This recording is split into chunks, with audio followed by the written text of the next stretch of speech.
The Covidiot and the Quest for a Free Hot Dog by John Cooper. This is the tragic story of the Covidiot.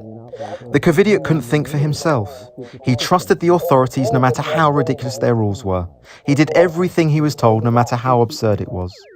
The man on TV announced a deadly virus going around the world, a pandemic, even though there was no actual evidence of that in the real world. "Just give up all your freedoms and lock down in your homes," the man on TV said. The Covidiot was hypnotised by all the marketing slogans thrown at him and complied immediately. The Covidiot was told by the man on TV to keep a lookout for anyone that was not following orders.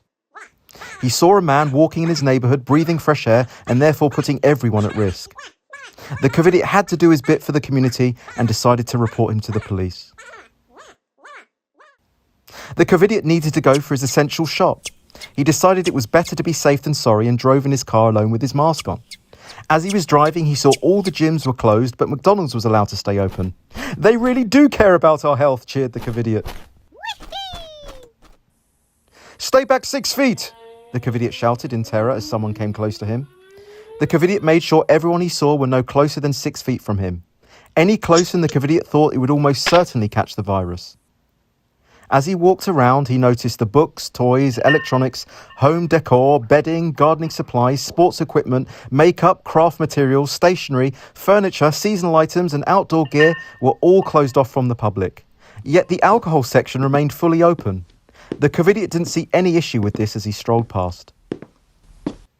The Covidiot was delighted as he finally found what he was looking for, something that would guarantee his survival. On the way home, the Covidiot stopped off in his local restaurant. He panicked as there were so many dirty spreaders in there. However, when he sat down and his meal arrived, he took his mask off. "Oh goody, the virus can't get me if I'm eating my dinner," said the Covidiot proudly. That evening, the Covidiot watched the countless TikTok videos of doctors and nurses doing synchronized dance routines that would have taken hours and hours to rehearse and perform during a supposed pandemic. However, the penny didn't drop for the Covidiot that the hospitals were obviously empty. The next day, the Covidiot received the sad news that his nan was dying in her care home. But the man on TV said people could not see their loved ones because they need to stay home and stay safe instead. The same day, a Black Lives Matter rally took place near the Covidiot's home, and the man on TV said you couldn't catch the virus if you're at a BLM rally. "Oh, wonderful luck! I'll go to that instead," said the Covidiot. A few months later, an experimental jab was rushed out, despite real vaccines typically taking years of research, trials and testing. The man on TV bombarded the Covidiot with new marketing slogans. "Your shot to get back to normal. Protect your loved ones, get the vaccine. Do it for the greater good." Of course, the Covidiot followed orders unquestioningly. Despite getting the jab that was meant to protect him, the Covidiot was told he had COVID a few days later. Instead of questioning this, the Covidiot was programmed by the man on TV to believe that he wasn't safe until everyone had this jab. The Covidiot was programmed by the man on TV to target those who thought for themselves and question the mainstream narrative, belittling, shaming and coercing them into getting the experimental injection that doesn't protect you. If they chose not to, he would shout the insults he was programmed to use, like "tinfoil hat wearer," in an attempt to force compliance.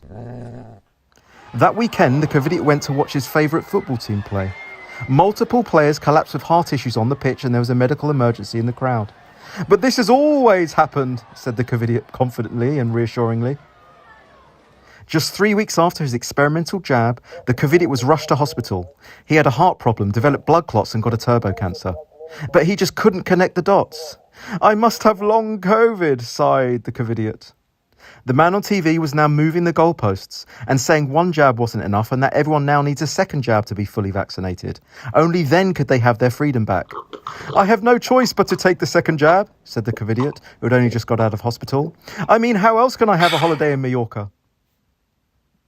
Now the man on TV was demanding a third jab, a booster. Only then could you get your freedom back. But with this, you could get a free hot dog. "Hurrah!" whooped the Covidiot, holding his free hot dog aloft in triumph after getting his booster. "Look at all those pathetic anti-vaxxers who have missed out." A few days later. Just think how bad it could have been if I didn't get the jab. The Covidiot and the Quest for a Free Hot Dog, out now on Amazon. The perfect gift for your Covidiot friends and family to remind them how fucking crazy they went.